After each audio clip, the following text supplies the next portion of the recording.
So I use quotes to bring in other people and other thinking than just my own. And I really, really like this one. It speaks to me about adventure.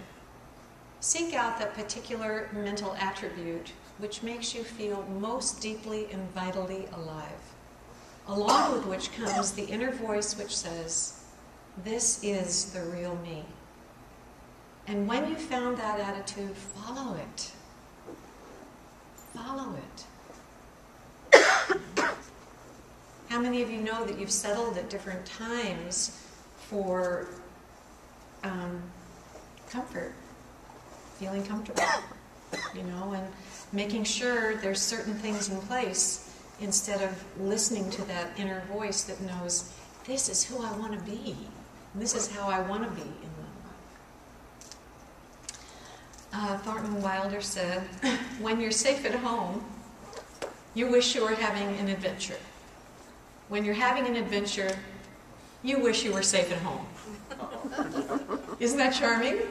How many of you have experienced that? Why am I here? I could be on my couch in the living room. So that kind of ambivalence that goes with not knowing what's going to happen is something very, very common inside of us. We take a risk, we're really excited about it, but we actually get in the risk. And we may want to say, "Mommy, take me home." Yeah. And the last one by Helen Keller, which is one of my favorite quotes, avoiding danger is no safer in the long run than outright exposure. Life is either a daring adventure or nothing. So adventure is so much about perspective. It's about how we look at things and how we interpret things. So when I look at something like Paris, I see it as going to Paris by myself, a total adventure, where my friend saw it as a real threat and something dangerous, nothing to enjoy that I could do by myself. I would be in danger by it. Very different. And Paris is Paris. It's itself. But how we look at it will determine whether it is a daring adventure or nothing. Make sense? Cool. So what we think about stuff is so important. You grads, how many of you in your working at Wings have had big shifts in perspective? Yeah. About your place in the world, your capability in the world, what's important to you.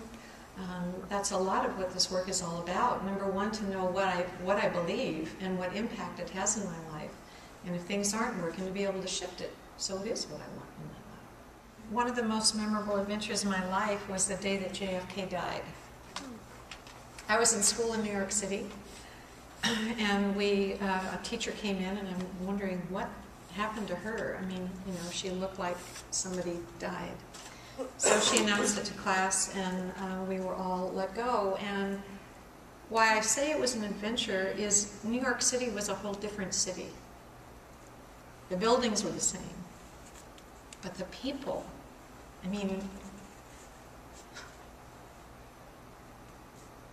was like a whole new tribe of people out in the streets. And being respectful and silent. New York City became silent. You could hear the cars and stuff like that, but people were just so impacted that silence was what happened. Getting on the train to go home, people were so courteous and making space for one another and totally inward focused. So I was in new territory I had never been in before. And what I learned, number one, is that I could handle myself in a situation like that. And how much common ground we all have. That even people who didn't like JFK as a president were impacted in a way that was heartfelt by his assassination. So it was a big, big thing. So that whole part, I brought in is you're really present. That's why things are memorable, is we're there. Very often you look back at your past and you know, I don't really have a clear picture of that. And I can't remember what happened. Well, guess what? You weren't really there. Your part of your brain was something else thinking about something. What is John Lennon said? Life is what's happening while you're making other plans. You know. So those vivid memories are ones where you were really engaged. And that's what I think brings adventure is like that. You know, no matter where you go, there you are.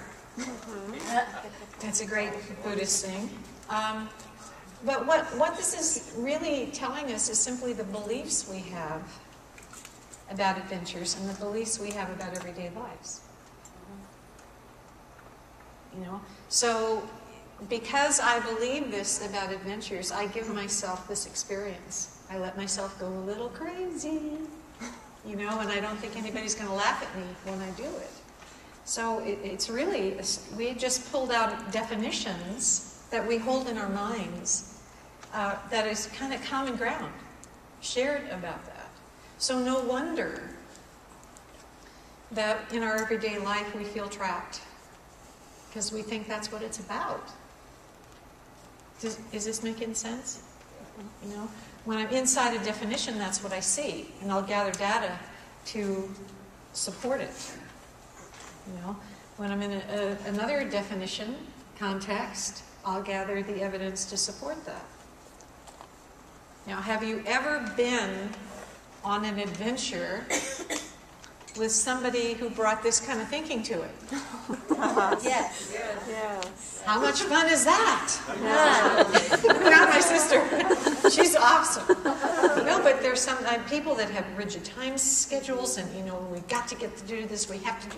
I mean, it's the same results-oriented, you know, thinking that goes with everyday life, and they just, well, they're in a different location, but they're still in the mindset.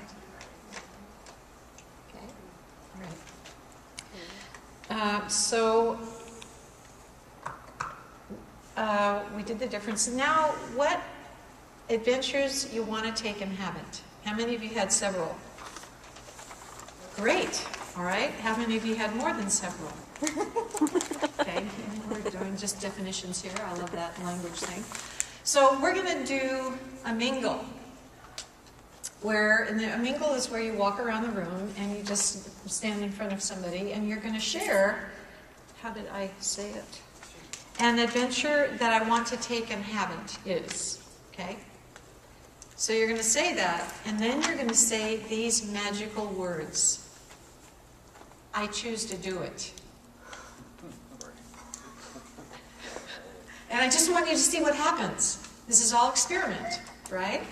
So an adventure I want to take and haven't, and then you say, I choose to do it. All right?